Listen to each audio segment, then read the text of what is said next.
the traditional insurers of the world have been underwriting hospital care forever. And if you're a single hospital provider or something smaller and you show up, to a gunfight with a knife, you're in trouble. And so you want to be on an equal playing ground. And I think where we do in our business is, we're educating the payers about the fertility space. It's not an area they spend a ton of time in. They don't have a ton of history that's allowed them to create good or bad, expectations about it. So that's been a I would say a fun, if that's the right word to use, a welcome portion of these conversations is that they're very much collegial and cooperative and not just negotiating over a nickel. Patient finance is a big area for dropout at your practice and a big area for your negative online reviews. See how Bundle's multi-cycle programs can make that experience seamless for your patients. Visit bundle, BUNDL, fertility.com. What data and important business intel do you want to make big business decisions about your practice? What would you want if you had a chief financial officer like my guest today? JT and I talk about opportunities for growth for practices, what he's looking at with regards to efficiency of doctors' time. Talk about negotiating with insurance companies, how insurance companies often outdate practices, and how practices can close that gap. We talk about speculation. How do you make decisions that you think are really necessary for your practice in the long term, but are really hard to quantify in projections on a spreadsheet? Talk about erroneous forecasts, as in how do you avoid BS data that is just making projections for the sake of making projections and is a complete waste of everybody's time. And then I asked JT, as the CFO of a private equity-backed company, how do you approach this dilemma where there might be things that are really necessary for improving the quality and scale of care over the long term, but doesn't look like it's going to have an ROI within 2 years? Enjoy my conversation with JT Thompson. Today's advertiser helped make the production and delivery of this episode possible for free to you. But the themes expressed by the guests do not necessarily reflect the views of Inside Reproductive Health, nor of the advertiser. The advertiser does not have editorial control over the content of this episode, and the guest's appearance is not an endorsement of the advertiser. Mr. Thompson, JT, welcome to the Inside Reproductive Health podcast. Good morning. Thanks, Griffith. You are the first chief financial officer to be on the show, at least that I can think of. And I'm worried that somebody's going to say, wait a minute, I came on a few years ago. And if that's the case, I apologize to that person. But I do believe that you are the first CFO on this show. And I think that is necessary because, one, I know of the three core areas of business: sales and marketing, delivery operations, and finance. The last one is the one that I am weakest in. And I think it's the one that many of our audience, certainly not all, we have a lot of MBAs listening and a lot of people with finance backgrounds. But we also have a lot of people that were able to get to a very successful position in life because they're good at doing something valuable that they can charge for, and then they were able to keep costs low enough, but it wasn't really any kind of system. And so as you and I were talking, one of the things that you mentioned is I'm not a middle of the fairway CFO of, just sort of a traditional accountant, if I'm paraphrasing that correctly. Rather, you approach it from a business partner lens. And I wanted to know what that meant, but I wanted to hit record before you told me what that means. So let's start off with what your approach to being a CFO is. Great. Sure. And appreciate the opportunity. And again, CFOs aren't normally trailblazers. So being the first at something is pretty cool. Hopefully I'll set a low bar for the next guy to cross. I am the CFO here at Inception Fertility. And in that capacity, have responsibility for what you would expect to be the traditional finance roles. And we'll talk about those today, I'm sure. But my career has been built around being a strategic partner to talented executive teams and delivering, information and support that allows, whether it's any constituent, whether it's our executives, our physician partners, our patients, any constituent we have, to try to facilitate success through the traditional delivery of what you'd expect in numbers and results and data, but really from a strategic standpoint, a bit around a number of high growth businesses like Inception is and like the fertility space is, and so bring a set of experiences around successful and efficient growth that I think are fun to deploy here in the fertility space. What is unique about the fertility space that you've noticed, or what tends to be this same underlying principles no matter what industry you're in? And then what really is different when you move to a new sector? Well, that's a great question. And I think it's a really, I think through that lens around, what did I learn in these other industries or other healthcare specialty sectors that you can apply here. And I think your question is really spot on, and that there's a lot of things that it doesn't matter what business you're in. People make the same mistakes. People don't measure the things that matter. People, don't, I would say make a lot of the same mistakes, without, the best, certainly with good intentions, but without the best, data and practices. So clearly there's things that we're doing here that they were doing before I joined, that we're doing now, that you would do in any business from a finance and support standpoint in terms of reporting and data management and utilization of that. What I like about the fertility space relative to some of the other healthcare sectors is just the pure organic growth opportunity. I mean, the business is growing at such a tremendous pace.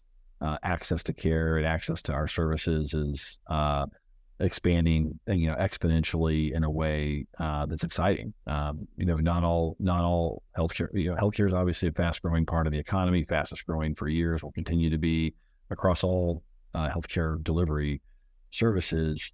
This is one that's growing faster than most. So it's really fun to be part of it.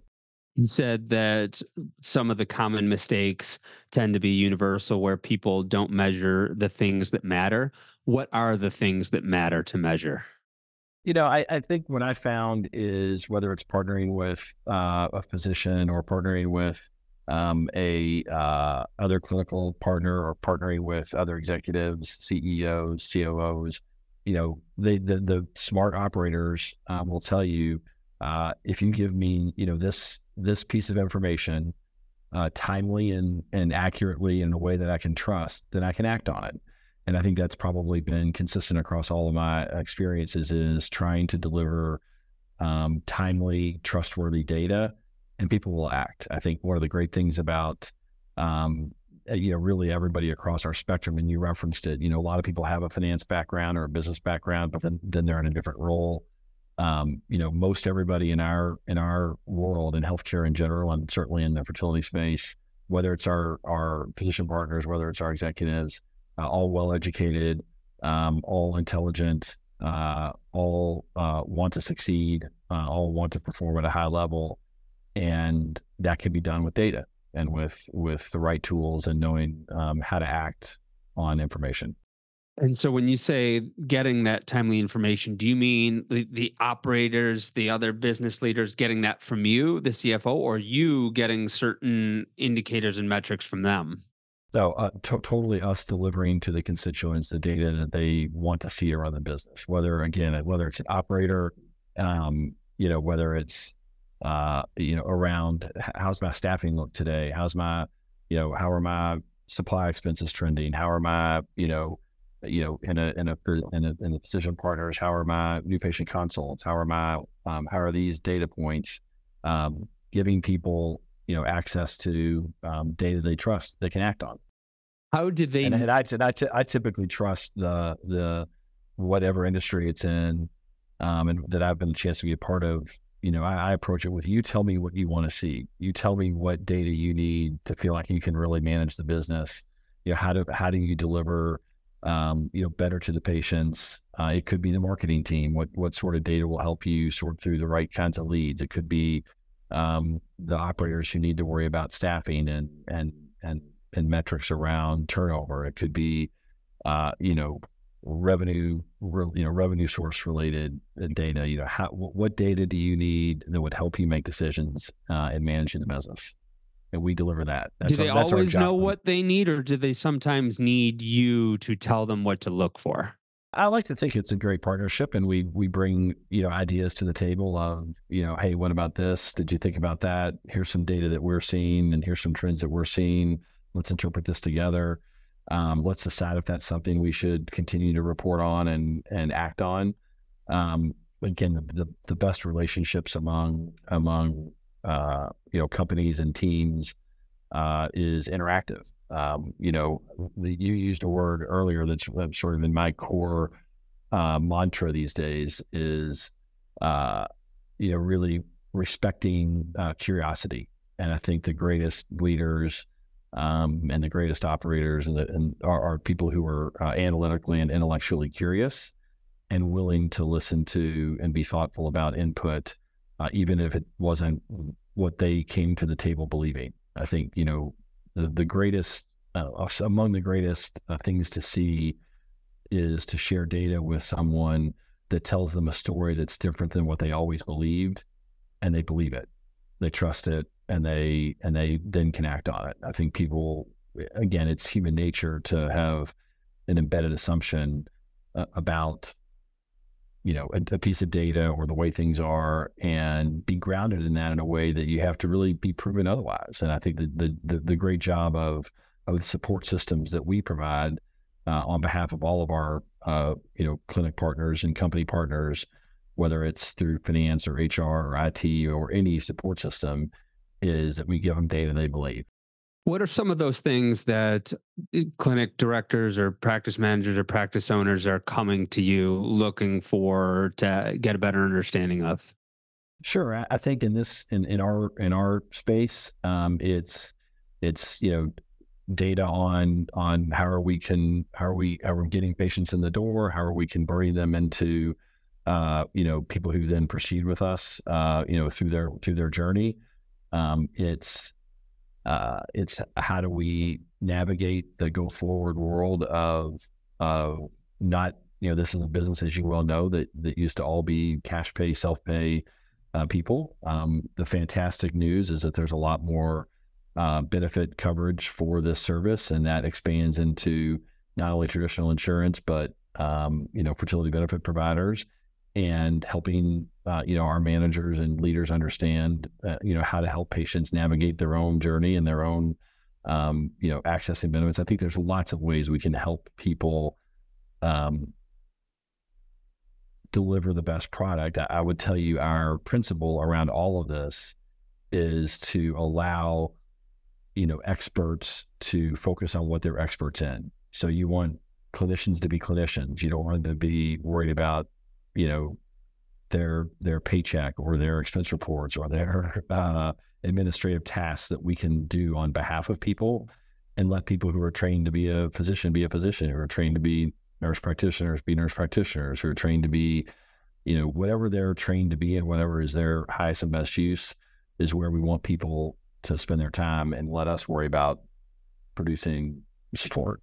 So how do they pull you in for support sometimes? Because clinicians very often do want to be clinicians, but in this world, sometimes they're pulled into many other different things, especially if they had been owning the practice. But even if they're, managing or operating a practice within a network, they're starting to think about things that they may not have had to previously. Like, well, our state used to be almost 100% cash pay, and now it's less than half cash pay with all of the employers that are here, and now we're noticing that these benefits companies pay us half what they used to, and so they want to be clinicians, but they're finding themselves having to figure out how they're going to operate in a way that's much different than they used to. So how do you advise them on those things, or how do they approach you?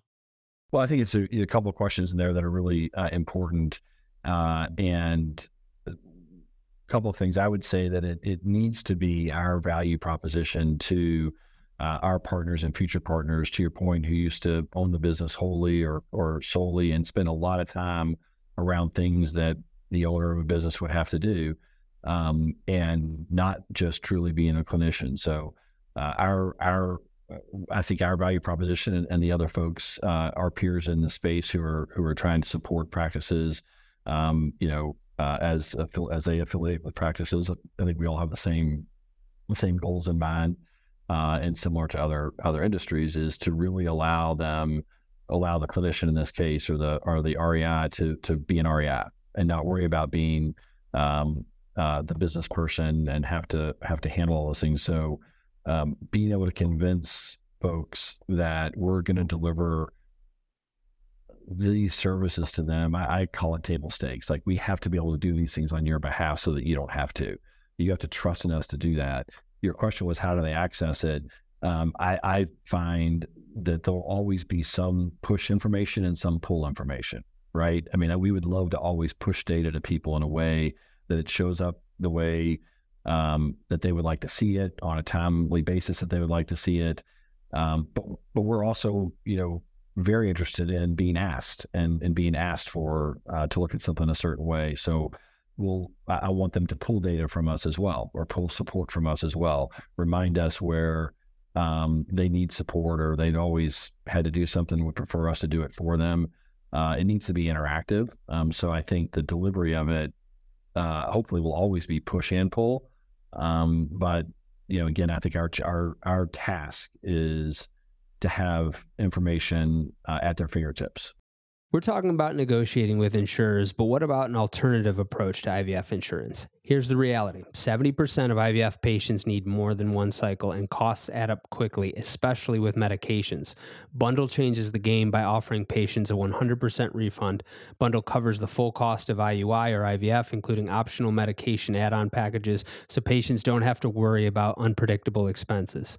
With Bundle, patients know their costs up front, giving them a clear path to achieving their dream of having a baby. If you want to learn more about how Bundle can help your patients have peace of mind so they stay with you and are happy with you instead of just dropping out, visit Bundle, BUNDL, fertility.com. That's bundlefertility.com. They bring you in for that support. And when you said that, I kind of thought of the old hockey enforcer. I don't know if you grew up watching much ice hockey, but especially back in the day, and probably still, but certainly back in the 90s when I was watching a lot of ice hockey, there was people's job who their only job was to come in and trounce somebody.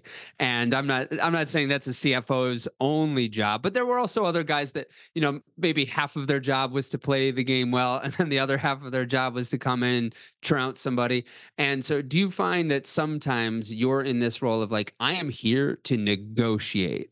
So, you've got different clinicians that have all run, certain practices. Part of our value proposition as an MSO is to be able to get more efficiencies at scale, which means that I'm negotiating on behalf of people. Do you feel in that role sometimes like, now I am here to negotiate a better deal for you? Like, I'm here to be the pro negotiator. Is that ever the case? So I grew up and still live in Louisville, Kentucky, where there wasn't a lot of ice hockey. But I understand I understand the role, and I would tell you that certainly my approach in this capacity is far more carrot than stick. I don't believe in pounding the table and telling our partners, this is what I'm here to do. I'm here to enforce this or to do that. It has to be much more in a support way. But I do believe that we can deliver things that are game changing and allow us to do things. We can go be the person to negotiate contracts, whether it's with, payers or suppliers. We can take that lift off of, our partners are used to have to do that, and they can trust us to do it. And if they want us to be, the heavier, business partner, deliverer of a message, happy to do it. But certainly not we'll never be in an environment where we're telling people how to run their business or how to be clinicians or how to do things. Our job is to learn from them, not to teach them. I know that you can't share specific details of any contract negotiation, but can you share, to the extent that you can share, can you think of a recent example where you employed some of that to get a better deal for the partners in your network? Absolutely. I would say it's almost always because of really good data. It's almost always an education process. I mean, I think one of the interesting things about our space and the growing nature of it, and the growing nature of companies who want to provide this service on behalf of their employee base, and insurers who are responding to that by developing products, it is unique, and they are, the having been in other healthcare verticals, whether it was the hospital business or the long-term care business or others, where the insurance companies have the ability to outdating you, and that's frustrating, and doesn't necessarily give you a ton of leverage. In our space at the moment, we're educating payers, we're educating companies who want to offer this service around the journey and the outcomes and the possibilities, and that's fun, and they believe it. And so I think showing up in a meeting with a payer where we're toe to toe with them on having real data to share has been powerful, and has helped us create products alongside of them that are good for everybody. They have the ability to outdate you, meaning like they have more information on other clinics and other providers. Like, what other kinds of data do they have? Or even more about your own business, right? I mean, the traditional insurers of the world have been underwriting, hospital care forever. And if you're a single hospital provider or something smaller, and you show up, to a gunfight with a knife, you're in trouble. And so you want to be on equal playing ground. And I think where we do in our business is, we're educating the payers about the fertility space. It's not an area they spend a ton of time in. They don't have a ton of history that's allowed them to create good or bad, expectations about it. So that's been a I would say a fun, if that's the right word to use, a welcome portion of these conversations is that they're very much collegial and cooperative, and not just negotiating over a nickel. How do you close the gap between that data powerhouse that they have, and like you said, you've been able to meet them with a lot of data of your own. How do clinic owners close the gap with big insurance companies? Well, I do think that's one of the value propositions that we bring as we try to expand our own footprint, is that we can do that on behalf of people. I mean, it would be very tough for, a single clinic owner or a much smaller business to walk into Optum and negotiate a contract. So I do think that's one of the things that the larger of us in the industry, and one of the things that we do well, and we're doing it well, not just on our own behalf, but on behalf of the industry. I mean, the really, really cool thing about this space is the untapped market. I want to ask about that negotiation of scale and get your opinion on a little difference of viewpoints that I've heard people express. So the first time I had sort of heard one side of the argument was a practice owner, an independent practice owner in quite a large market, a top 10 US market, a decent size practice. You could count on more than one hand how many REIs they have. And this person's viewpoint was, the network doesn't really matter in terms of negotiation. It matters how the market share you have in a particular market. Meaning, if you're in LA and you've got 5% of the market there, and then you're in Seattle and you have 10% of the market there, that doesn't matter as much as having 42% of the market in Orlando. And then I had David Stern of Boston IVF on the show, and he said, no, I don't think so, because he said, I think even when you have smaller market share across the country, you have relationships with Blue Cross Blue Shield, and you also have precedent like case study. And so I can see both sides to those viewpoint. Where do you fall on that? I would say I see both sides as well, to be clear. I think, if you look at our footprint, We've certainly tended toward the former, which is, we're the largest provider in Texas, we're the largest provider in Florida. We agree that affords you, a seat at the table, whether it's a bigger seat or not. Certainly, it does. But I have to agree with David that across, being able to be in, have experience in a number of different markets helps. I mean, learning, and again, very, very much appreciate my experience across healthcare service companies, and this one's no different, is that, when you're in one market, you're in one market. I mean, even Austin's different than San Antonio, as close as they are. So you really do need to be tailored to market specific and have those experiences. They could absolutely inform the conversations.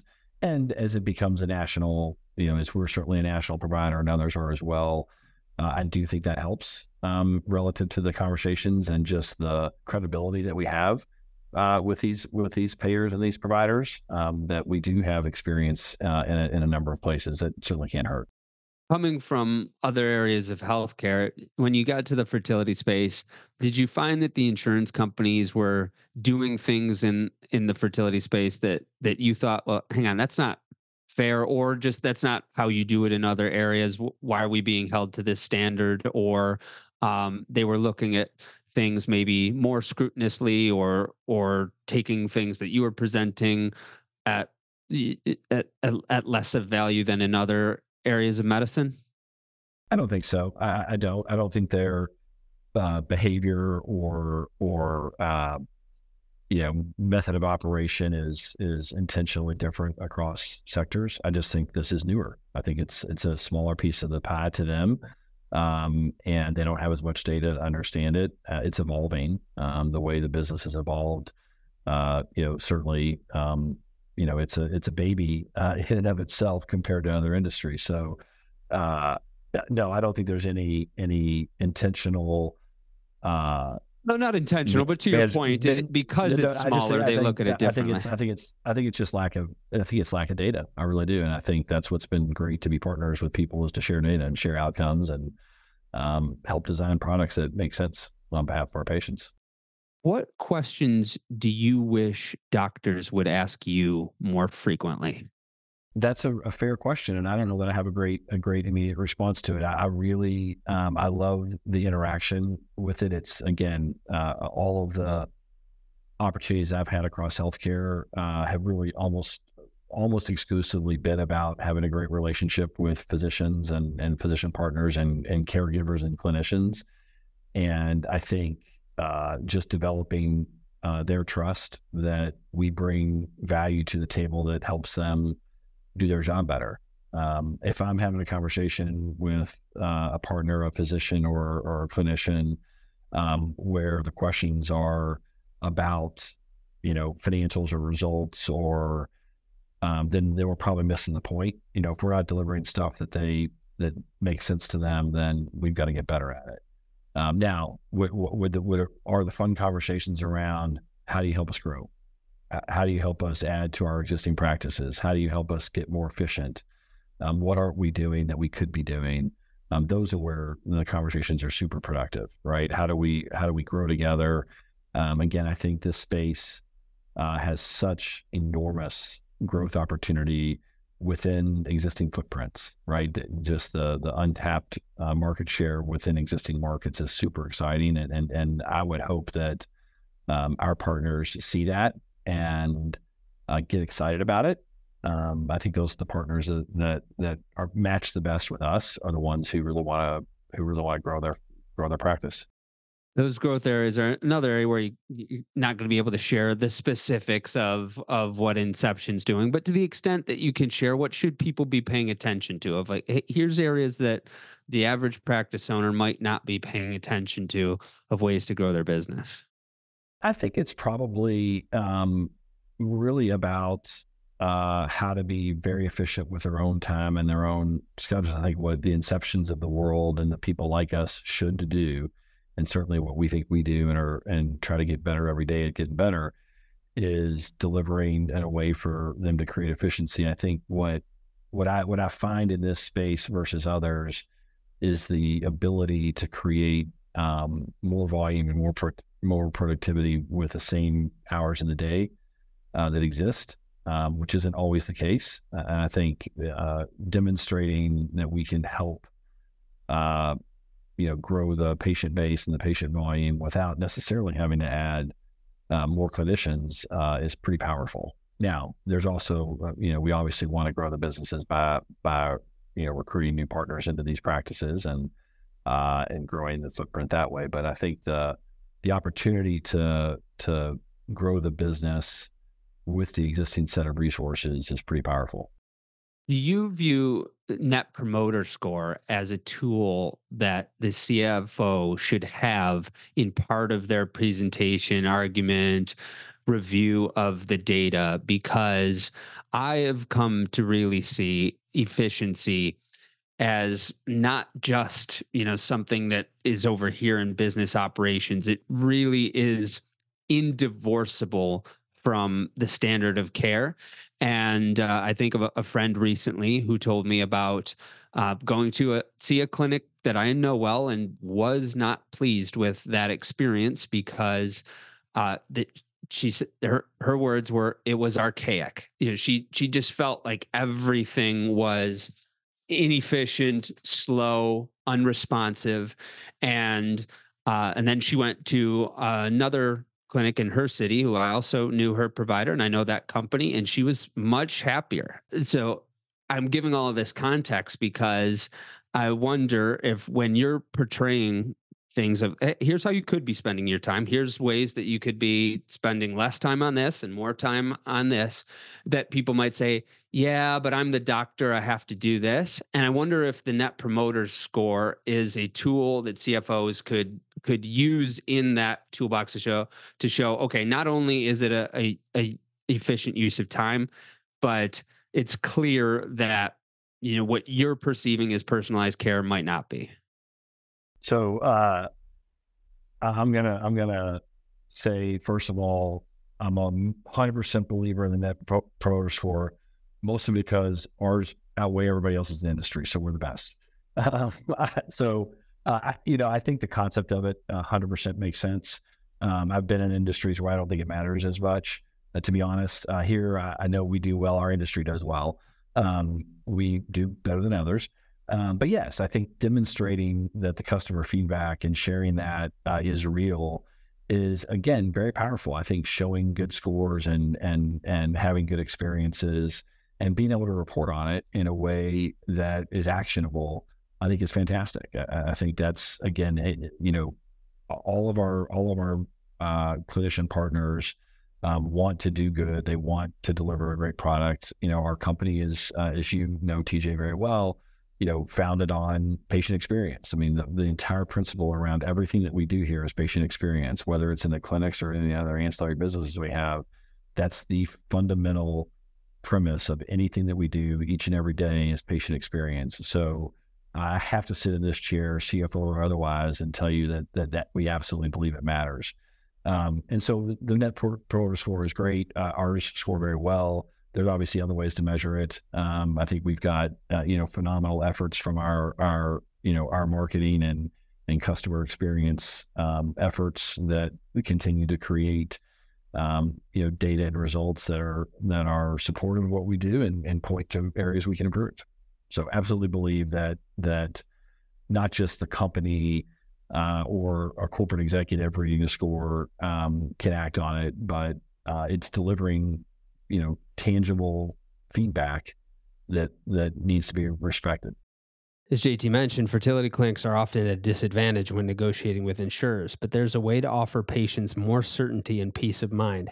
70% of IVF patients need more than one cycle, and with costs piling up, especially with medications, Bundle steps in to offer a guarantee. Patients get coverage for multiple cycles, including optional medication add-ons, so they know exactly what their financial commitment is up front. By partnering with Bundle, fertility clinics can offer their patients not just a service, but peace of mind. To learn more about how Bundle can help you support your patients with transparent, guaranteed pricing, head over to bundlefertility.com. That's BUNDL fertility.com, and empower your practice to provide a better financial experience for your patients and a more favorable experience for your clinic. As a CFO, how do you think about accurate forecasting and not forecasting for the sake of putting numbers in? And an example that I have outside of this field is my first job out of college. I was radio ad sales, Clear Channel. I think it's called iHeartRadio now, but at the time they were the biggest radio company in the country, and 100% commission only sales. Here's the phone book, kid. Go close a couple deals as a 21-year-old. Go figure out how to get this 55-year-old business owner to give you some of his money. And that was their model. And each radio station had probably 10 sales reps, and a cluster in a big market would have 5 or 6 radio stations. And so across the country, somebody at the top, some CFO, JT, decided that we need forecasts for what we're going to sell this year. And in a model like that, it was just BS. It was just saying, like, I have no idea how many deals I'm going to close because I'm knocking on doors. I'm calling people, and sometimes I get a whale and sometimes I don't. But it was making these projections so that somebody could present it to somebody in a board, and it was all BS. So how do you approach forecasting so that, it's accurate?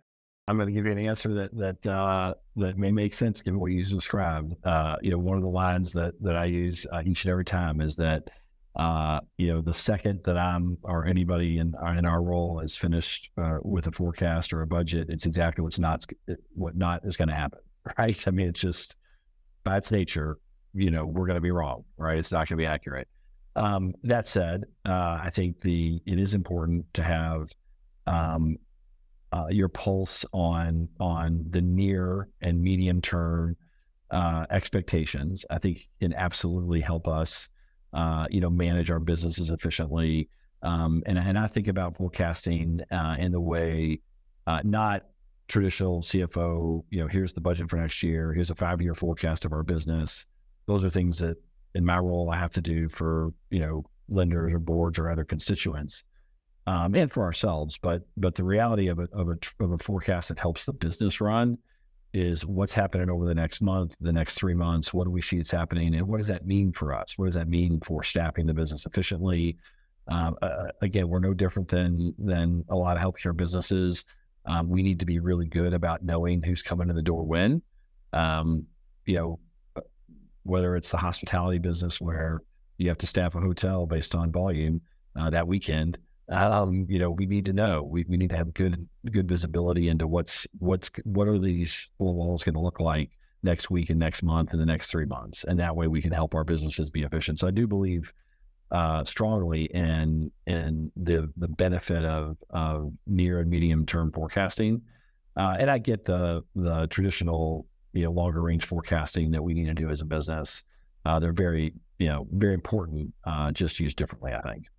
How do you view the difference between what are actually key performance indicators and metrics? And because I think people tend to mix things up and think that any metric is a KPI, and in most departments, at most levels, there's probably not that many, right? There's probably 4, 5, 6 key performance indicators that are leading indicators that people really need to pay attention to. And everything else is just a metric that if one of those KPIs is really off, then you dig into the metrics to see why that KPI is off. But really, the numbers that you're paying attention to, your scorecard, probably isn't that long of a list. What do you think are the key performance indicators for most providers in our field, and what are just metrics? You're still in my stump speech. I think my story as I put teams together and join firms like ours and partnerships is, it's not one thing that you need to see, and it's not 10. Like, what are the 3 things that you really need to see, or the 4 things that you really need to see? And you're spot on. I mean, there's a handful of things that matter. Volume metrics are important to our business. Obviously, what does it look like to have a retrieval, or what does it have to ultimately have a successful pregnancy? All of these things are true. I think in our case, we need to understand the types of services that we're doing for any particular patient along the journey, because they can be different. And so there's a handful of things that I think are pure, I'll call them volume related, that are important to manage the business every single day. And delivering that information to our operators and our physician partners as regularly and as timely as we can helps understand, how do we manage the business that we have in front of us? What type of patient is it? What services are they looking for? So those are matter. There's a couple of metrics there. To your other point, without getting overly, I'm also, while I really, really love data and I love to report on it and I love to stare at it and see what it's teaching me.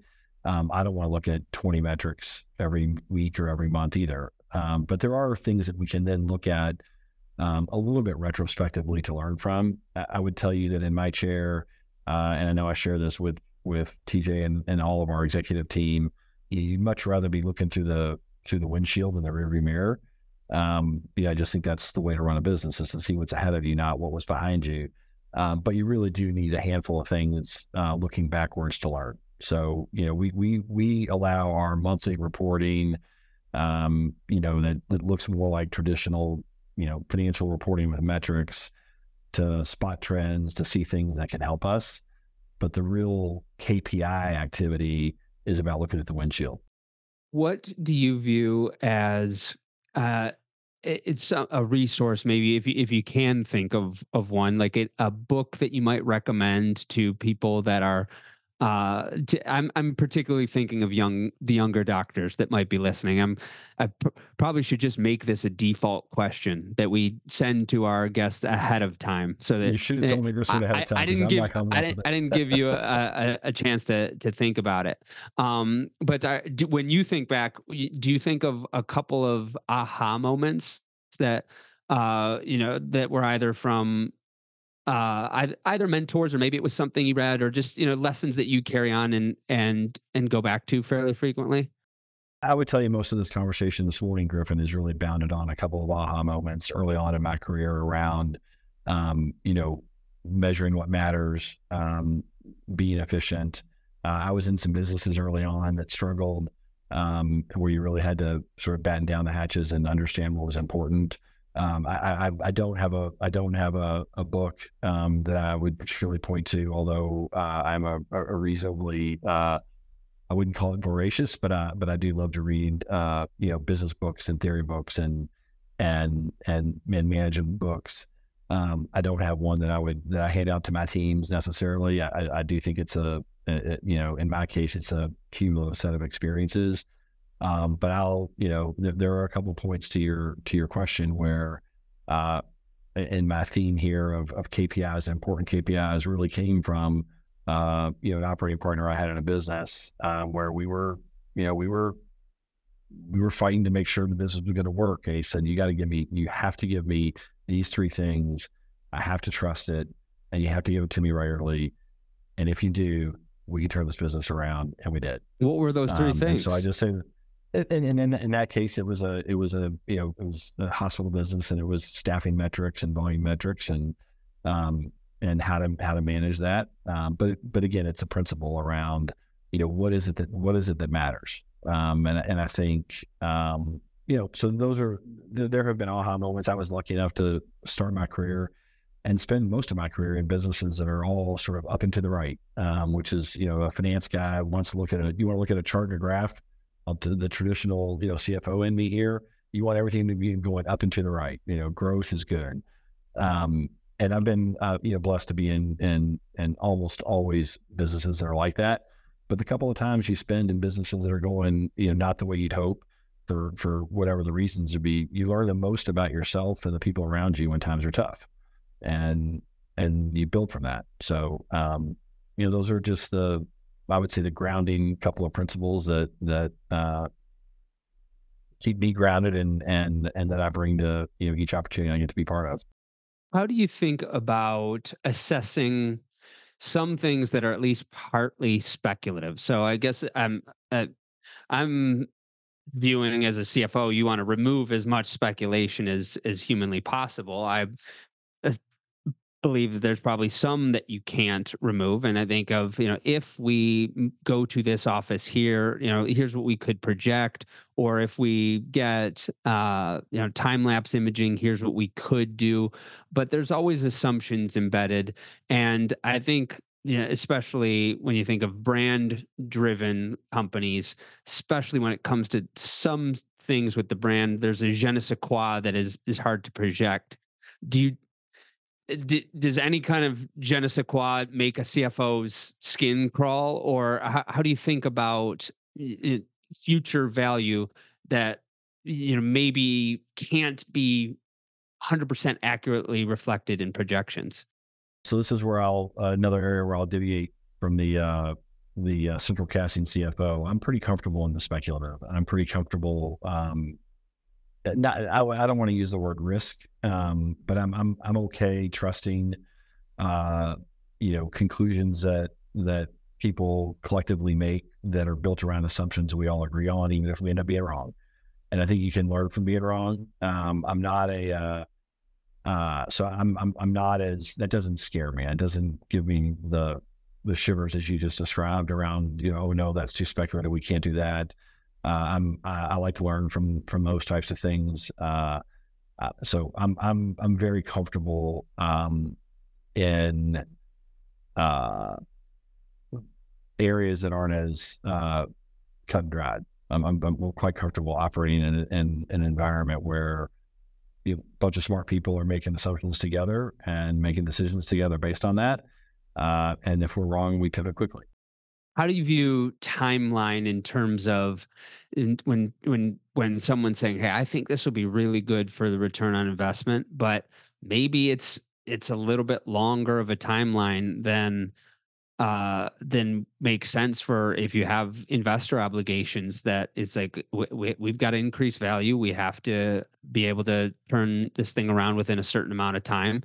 And you have people saying like, we definitely need this for the long term, but it doesn't, at least in the, maybe 24-month forecast, it's, it's probably not going to work. How do you think about those types of dilemmas? Sure. What I would tell you, and this is probably in the vein of investors or partners or folks who are expecting timelines. I view that you make decisions about running and managing businesses if you're going to own it forever, as if you have a long timeline, and those always lead to the best decisions. I try never to be in a position where we choose not to do something because we think, well, that's going to take 2 years and we really need something that's going to work in 6 months. Now, they both types of projects exist, and it's a little bit of nirvana probably for me to describe that you'd like to make all of the decisions that way. But it's certainly where I start and where this team starts is, what's best for the long haul? What's best, this is the business that we're building, for a really long period of time. And whether it's, one of the other ancillary service businesses we might get in, or whether it's, changes to things that we do to help our practices be better. We're not measuring it with, it has to produce something in 6 months or it's a bad idea. If we think it's the best investment and the best thing to do to build this business for the long haul, then we're all going to get behind it. I appreciate the nature of the question, which is, whether I had a lender or investor or a shareholder who, had a different viewpoint, I wouldn't present everything as, well, it's going to take us 10 years, but let's do it. I think that's a little unrealistic. But I really, really try to make decisions that are independent of some artificial timeline. Said I stole half of your stump speech, but the other half is yours to conclude this show with however you'd like. Well, look, I appreciate the time. As you and I talked about, and I'm happy to be the first in this role, hopefully of many. I think there's a lot of, I'm biased about my specific set of training and those like me who can be great partners to our executive teams and to our our operating partners across, in our case, a set of brands. So that's my role, and it's been a blast to play it here alongside of TJ and our great executive team at Inception, and had a handful of experiences like it that have built sort of what I consider my toolkit around businesses that are at this size and with this significant growth opportunity. How to bring those experiences to bear. I think my favorite philosophy, if you will, is experience sharing. I don't think you tell people what to do. I don't think you try hard not to. I try hard not to say, this is what we're going to do and this is how we're going to do it. What I like to fall back on is, well, I saw this before. I've seen this challenge before, this opportunity before, and here's how we did it in this case. I wonder if it'll work here. So that's just a philosophy that I try to do, whether it's building the team or whether it's presenting new opportunities. It's how do you bring experience to bear? So probably my best partner philosophy I can have is at this stage with the set of experience I've got is how can I best utilize those and help people. A.T. Thompson, CFO of Inception Fertility. I look forward to having you back on. Thanks for coming on this time to the Inside Reproductive Health podcast. Griffin, great being with you. Have a great day, man. Patient finance is a big area for dropout at your practice and a big area for your negative online reviews. See how Bundle's multi-cycle programs can make that experience seamless for your patients. Visit BUNDL fertility.com. Today's advertiser helped make the production and delivery of this episode possible for free to you. But the themes expressed by the guests do not necessarily reflect the views of Inside Reproductive Health, nor of the advertiser.